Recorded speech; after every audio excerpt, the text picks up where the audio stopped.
అడుగు అడుగునా ధనదాహం, అధికారంపై అధిక మోహం, వ్యసనాలపై తగని వ్యామోహం. అడుగు అడుగునా ధనదాహం, అధికారంపై అధిక మోహం, వ్యసనాలపై తగని వ్యామోహం. ఆధునిక సమాజమేవో ఆటవిక సమూహం, స్వార్థపరుల సందోహంలో ధర్మం ఉనికేవో సందేహం. మనసున్న మనిషికి ప్రతి నిమిషం ఎదురయ్యేను ఓ పద్మవ్యూహం, పద్మవ్యూహం, పద్మవ్యూహం.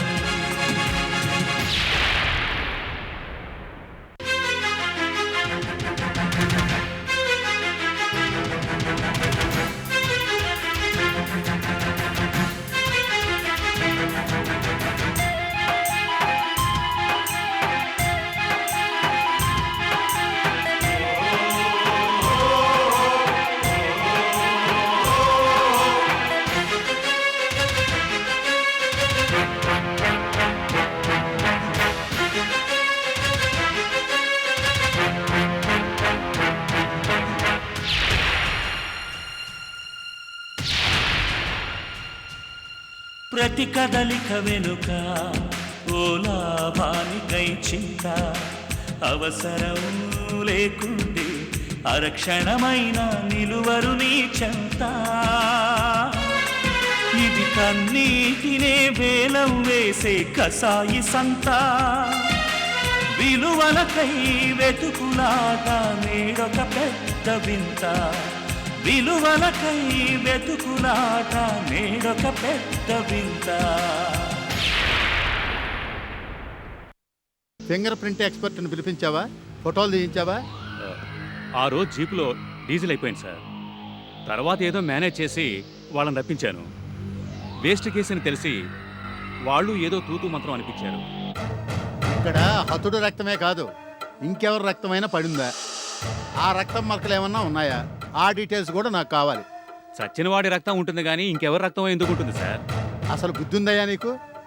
సచ్చేవాడు రా పొడిచేయి అని ఎక్కడ పడవాలో చూపించి మరీ పొడిపించుకుంటాడా? అవతల మనిషితో పెనుగులాడ్డా? కనీసం ఎదురు తిరగడానికి ప్రయత్నించడా? ఆ స్ట్రగుల్లో హంతకుడు కూడా గాయపడి వాడి రక్తం కింద పడే అవకాశం ఉంది కదా. అలాంటి రక్తపు మరకలు దొరకొచ్చు. ఒక్కొక్కసారి అవే హంతకుడిని పట్టించవచ్చు.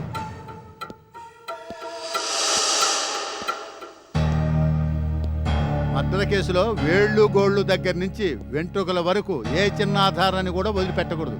హత్య చేసిన వాళ్ళు ఎప్పుడైనా రావచ్చు. అలాంటి గుర్తులు ఆనవాళ్ళు ఏమైనా ఉంటే చెరిపేయటానికి ప్రయత్నించవచ్చు.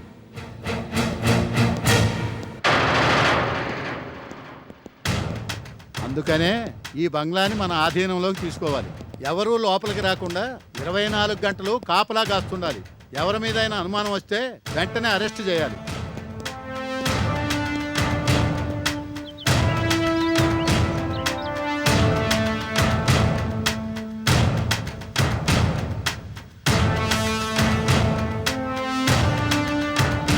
ఇంతకీ ఈ కేసుకు సంబంధించి ఎవరినైనా ఇంటరాగేట్ చేశావా? బయట వాళ్ళని వదిలేసాయి, కనీసం గౌరీ మేడం ఫ్యామిలీ మెంబర్స్నైనా చేశావా? లేదు సార్. ఎందుకు చేయలేదు? కేసు చాలా క్లియర్గా ఉంది. హంతకురాలు దొరికిపోయింది. ఇంక ఇవన్నీ ఎందుకని చేయలేదు సార్. షడప్. గవర్నమెంట్ మనకు ఉద్యోగాలు ఇచ్చి పోషిస్తున్నది ప్రజలకు న్యాయం చేయడానికి, వాళ్ళని రక్షించడానికి. అంతేగాని అసలు పని వదిలేసి జైల్లో కూర్చొని భూ కబ్జా కేసులు, రియల్ ఎస్టేట్ వ్యవహారాలు సెటిల్ చేయటం మన సొంత పనులు చూసుకోవడానికి కాదు. Sorry sir. సారీ అన్న 2 అక్షరాలు ఒక నిర్దోషిని రక్షించలేవు. మనం ఏ చిన్న పొరపాటు చేసినా ఒక మనిషి నిండు జీవితంతో ఆడుకున్నట్టే. నేరస్తులను జైల్లో పెట్టి 25 ఏళ్ల తర్వాత అతను నిర్దోషాన్ని బయటికి పంపిస్తే అతని పరిస్థితి ఏమిటి? జీవితంలో విలువైన ఆ 25 సంవత్సరాలు ఎవరిస్తారు? డిపార్ట్మెంట్ ఇస్తుందా? కోర్టు ఇస్తుందా? ఇంతకు పోస్ట్ మార్టం రిపోర్ట్ వచ్చిందా? ఆ డాక్టర్ లీవ్లో ఉన్నాడు సార్. ఏమిటయ్యా ఇది? ఒక్క మనిషి లీవ్లో ఉంటే మొత్తం ఇన్వెస్టిగేషన్ అంతా ఆగిపోవాల్సిందేనా? నువ్వేం చేస్తావో నాకు తెలీదు. 24 గంటల్లో నేను అడిగిన ఇన్ఫర్మేషన్ అంతా నా టేబుల్ మీద ఉండాలి. అలాగే సార్. నీకు ఇదే లాస్ట్ అండ్ ఫైనల్ వార్నింగ్.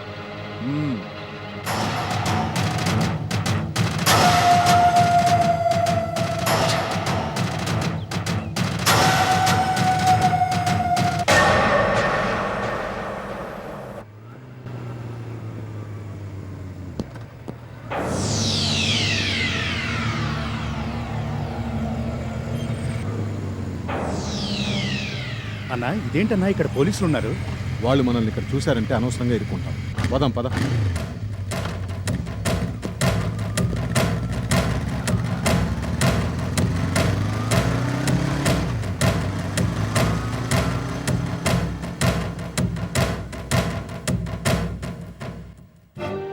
నా భార్య అని చెప్పడం కాదు సార్, మంచితనం అంటే ఇలా ఉంటుందని గౌరీని చూసి చెప్పచ్చు. నేనే కాదు సార్, అందరూ ఇదే మాట అంటారు. ఎదుటి వాళ్ళు తప్పు చేసినా సున్నితంగా మందలిస్తుందే తప్ప వాళ్ళని తిట్టదు. గట్టిగా ఒక్క మాట కూడా అందు. మాటల్లో కానీ చేతల్లో కానీ ఎవరిని ఒక్క మాట కూడా అందు. అలాంటి గౌరీ హత్య చేసిందంటే ఎలా నమ్మాలో ఎలా అర్థం చేసుకోవాలో తెలియడం లేదు sir. I can understand Vardhan. Gauri me wife కాబట్టి అంతగా ఫీల్ అవుతున్నారు. అది అలా ఉంచి పాయింట్లోకి వద్దాం. నారాయణకి గౌరీతోనూ మీ అమ్మాయి మిత్రతోనూ పరిచయం ఉంది కదా? అవును సార్, ఉంది. అలాగే ఆఫీస్ వ్యవహారాల్లో కూడా అతని ఇన్వాల్వ్మెంట్ ఎక్కువగా ఉండేదని తెలిసింది. అదేమన్నా గొడవలకు దారితీసిందా, లేదా నారాయణ తనకిచ్చిన చనువును దుర్వినియోగం చేసి వాళ్ళ వ్యక్తిగత జీవితాల్లో కూడా ప్రవేశిస్తే అదేమన్నా హత్య చేసే పరిస్థితి దాకా వెళ్ళిందా? ఇలాగ కూడా ఆలోచిద్దాం. ఈ విషయంలో మీరేమనుకుంటున్నారో నిర్భయంగా చెప్పండి. నేను ఏ నిర్ణయానికి రాలేకపోతున్నాను సార్. హత్య జరిగిన రోజు మీరు ఇక్కడే ఉన్నారా? లేదు సార్, బెంగళూరు టూర్ వెళ్ళి తిరిగొచ్చాను. ఆ రోజే గౌరీని అరెస్ట్ చేశారు. మరి ఏం జరిగిందని గౌరీ గారిని అడగలేదా? అడిగాను సార్. నేను ఈ హత్య చేశానని తప్ప ఇంకేమీ చెప్పలేదు. అసలు ఏం జరిగిందో తెలుసుకోవాలని నేను ఎన్ని ప్రశ్నలు వేసినా ప్రయోజనం లేకపోయింది. తన నుంచి ఏ విషయం రాబట్టలేకపోయాను. అసలు ఏ రకంగా చూసినా నారాయణని గౌరీ హత్య చేసే అవకాశమే లేదు సార్. అవసరం కూడా తనకు లేదు. కానీ గౌరీ లాకెట్ హత్యాస్థలంలో దొరకడమే ఆశ్చర్యంగా ఉంది. లాకెట్ విషయం మీరు గౌరీ గారిని అడిగారా? అడిగాను సార్, కానీ తను సమాధానం చెప్పలేదు. ఎందుకు చెప్పడం లేదో తెలియదు. నిజం చెప్పొద్దని గౌరీ నారాయణ బెదిరించారా, లేక ఎవరికైనా భయపడుతుందా? ఇదంతా నాకు మిస్టరీగా ఉంది సార్. మీ అమ్మాయి మిత్రే నారాయణని అపాయింట్ చేసిందని తెలిసింది. నారాయణతో మీరు ఎప్పుడైనా మాట్లాడారా? అతనితో నాకు మామూలు పరిచయమే తప్ప అంత బాగా తెలియదు సార్. అంటే గౌరీ మిత్ర ఆఫీసు విషయాలు మీతో మాట్లాడరా? తక్కువ సార్. పగలు ఎవరు బిజీలో వాళ్ళు ఉంటారు, ఎవరి టైమింగ్స్ వాళ్ళవి. అందుకని మేము కలిసేదే తక్కువ. రాత్రి భోజనాల దగ్గర కలుస్తాం, కానీ ఎక్కువగా ఫ్యామిలీ విషయాలే మాట్లాడుకుంటాం, లేదంటే సరదాగా కబుర్లు చెప్పుకుంటాం. అంటే వ్యాపార విషయాల్ని కుటుంబ వ్యవహారాలని కలపరన్నమాట. ఆల్మోస్ట్ అంతే సార్. అది కాక నా ఆఫీస్ వేరు, వాళ్ళ ఆఫీస్ వేరు. అందుకని ఏదైనా పాలసీ మ్యాటర్స్ లేదా డెసిషన్ మేకింగ్ సిచ్యుయేషన్ అరేంజ్ అయినప్పుడు ఒకరి సలహా ఒకరు తీసుకుంటామే తప్ప ఎక్కువగా ఆఫీస్ విషయాలు మాట్లాడుకోం. అందుకే నారాయణ మర్డర్ నాకు పజిల్గా మిగిలిపోయింది. గౌరీ హత్య చేయలేదని మీరు నమ్ముతున్నారా? 100% నమ్ముతాను సార్. నేనే కాదు, గౌరీ గురించి తెలిసిన వాళ్ళు ఎవరైనా ఇదే మాట అంటారు. నాకు తెలిసినంతవరకు గౌరీకి మనుషులు ప్రేమించడమే తప్ప ప్రాణాలు తీయడం తెలియదు. అవసరమైతే తన ప్రాణాలు ఇస్తుందే తప్ప ప్రాణాలు తీసే పని మాత్రం చేయి సార్.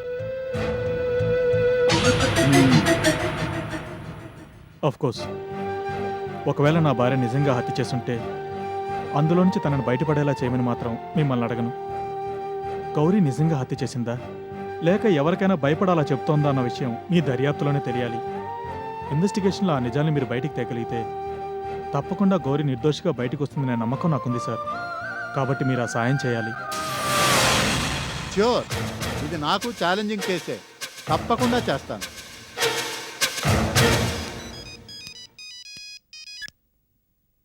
హలో సార్, నేను వర్ధని మాట్లాడుతున్నాను.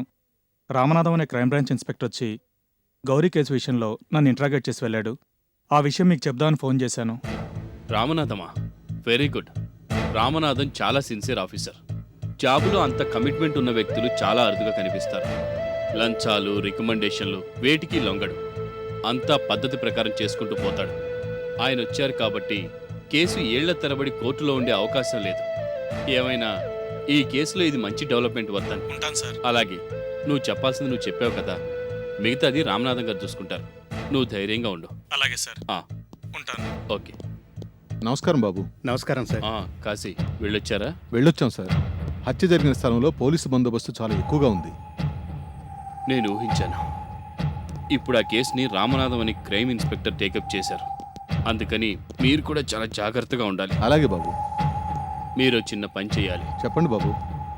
పోలీసులు వాళ్ళ దర్యాప్తు వాళ్ళు చేస్తారు, కానీ ఈలోగా మనకు కొంత సమాచారం కావాలి.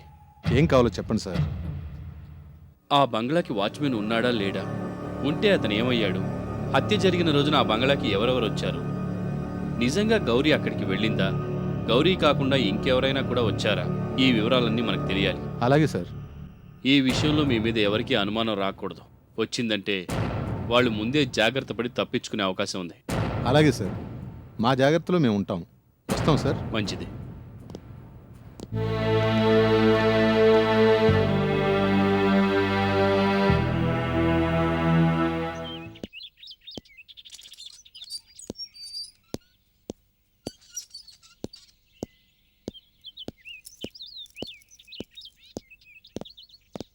హలో వర్ధన్ గారు. ఓ మీరా, బాగున్నారా? నాకేమండి, బ్రహ్మాండంగా ఉన్నాను. పాపం మీరే చాలా వయసులో ఉన్నట్టున్నారు. చాలా డల్ అయిపోయారండి మీరు. ఆ కళ్ళు చూడండి ఎంత లోతుకుపోయాయో, మామూలుగా లేరు. 6 నెలల నుంచి బెడ్ దిగిన పేషెంట్లో ఉన్నారు. అసలు మిమ్మల్ని చూడటంతో మీరా కాదని అనుమానం వచ్చింది. మీకు రావాల్సిన పరిస్థితి కాదండి ఇది. అదేం లేదులేండి, నా మీద ఉన్న అభిమానంతో మీకు అలా చిక్కినట్టు కనిపిస్తున్నాను అంతే. నన్ను ఆ మాట అంటే నేను ఒప్పుకోను. అయినా భార్య ఎవరినో చంపి జైల్లో కూర్చుంటే చిక్కిపోక ఏం చేస్తారు? సమయానికి వండి పెట్టేవాళ్ళు ఉండద్దు.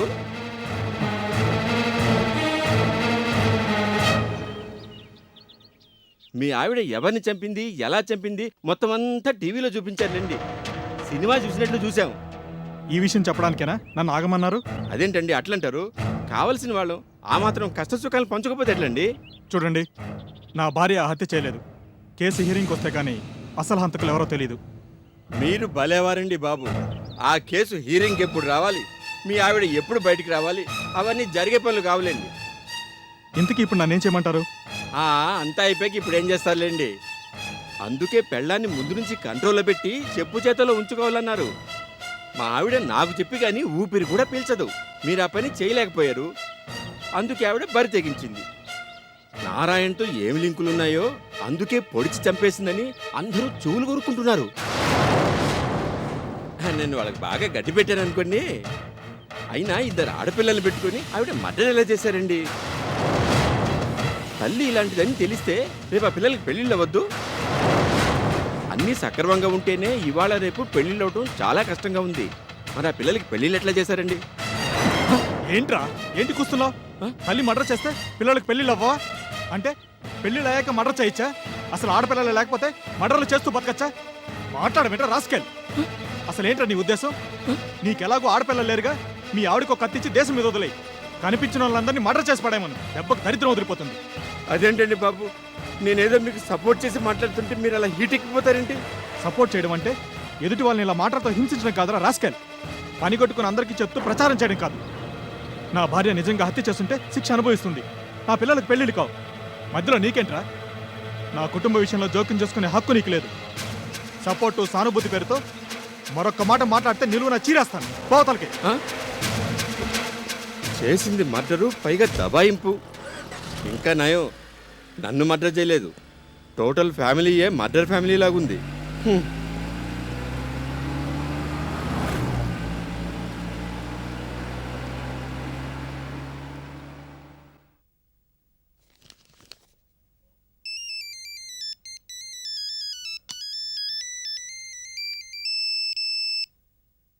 హలో. హాయ్ మిత్ర, డిస్టర్బ్ చేసినట్టున్నాను. ఊరు చివరి బంగ్లా అడ్రస్ కావాలి, చెబుతావా? ఏయ్, ఎవరు నువ్వు? పిచ్చి పిచ్చిగా ఉందా? ఫోన్ పెట్టే. ఫస్ట్ డైలాగ్కే అంత ఫైర్ అయిపోతే ఎలా? Cool baby cool. హత్య చేసిన దానివి, అడ్రస్ ఆ మాత్రం చెప్పలేవా?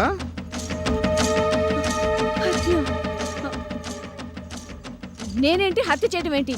ఏం మాట్లాడుతున్నావు నువ్వు? అంతొద్దమ్మా. నారాయణ హత్య జరిగిన రోజు నువ్వు అక్కడికి వెళ్ళావు, అక్కడే ఉన్నావు. అక్కడ నువ్వేం చేసావో నీకు తెలుసు, నాకు తెలుసు. కానీ పాపం మధ్యలో మీ అమ్మ సీన్లోకి ఎలా వచ్చిందో చెప్పాల్సింది నువ్వే.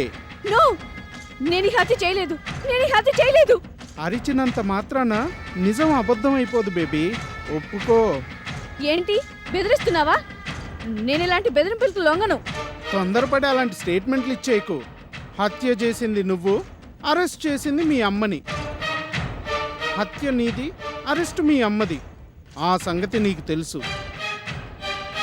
అయినా ఏమీ తెలియనట్టు, ఆ హత్యకి నీకు ఏ సంబంధం లేనట్టు, నిజంగా ఆ హత్య మీ అమ్మే చేసిందన్నట్టు బిల్డప్ ఇచ్చి బ్రహ్మాండంగా నటించావు. ఎంతైనా మహానటివి కదా. ఇంతకీ నువ్వెవరు? నన్ను ఎందుకు ఇలా బెదిరిస్తున్నావు? హత్య చేయలేదంటున్నావు, ఏమీ తెలియదంటున్నావు. అలాంటప్పుడు నీకు నేనెవరినో చెప్పి ప్రయోజనం ఏముంది? ఎల్లుండి ఉదయం మీ ఇంటికి ఒక కవర్ వస్తుంది. అది ఓపెన్ చేసి చూడు. తర్వాత తీరిగ్గా మాట్లాడుకుందాం. Okay, bye darling. Hello hello hello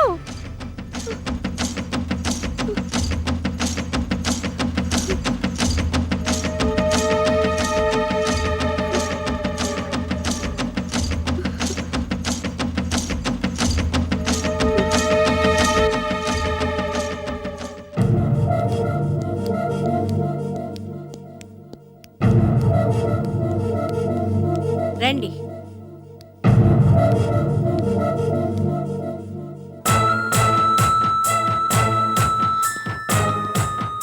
Ramanatham గారు, మీరా?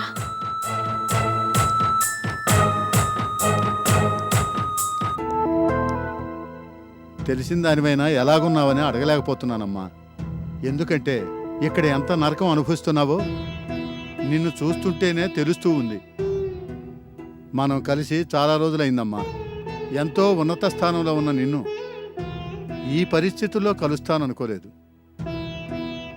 నాకు చాలా బాధగా ఉంది. కూర్చోమ్మా.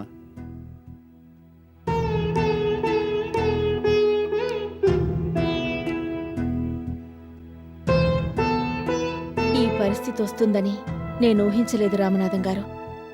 అనుకోనివి జరగడమే జీవితంలో విచిత్రం అనుకుంటాను. అవును, మీరు సర్వీస్లో ఉన్నారా, రిటైర్ అయిపోయారా? త్వరలోనే రిటైర్ అవ్వబోతున్నానమ్మా. నేను టేకప్ చేసే చివరి కేసు ఛాలెంజింగ్గా, నా తెలివితేటలకు పరీక్ష పెట్టేదిగా ఉండాలని అనుకునేవాడిని. అలాగే జరిగింది. ఎవరి కేసో ఎలాంటి కేసో అని ఓ చిన్న టెన్షన్ ఉండేది. అది నీ కేసే అవడం ఒక రకంగా నా దురదృష్టం. ఒకప్పుడు సీత అనే అమ్మాయి కేసులో నువ్వు మాకు బాగా సహాయపడ్డావు. నీ వల్లే ఆ కేసు తొందరగా క్లోజ్ చేయగలిగాం. సో ఈ కేసులో కూడా నువ్వు నాకు సహకరిస్తావని అనుకుంటున్నాను. తప్పకుండా సహకరిస్తానండి. Thank you.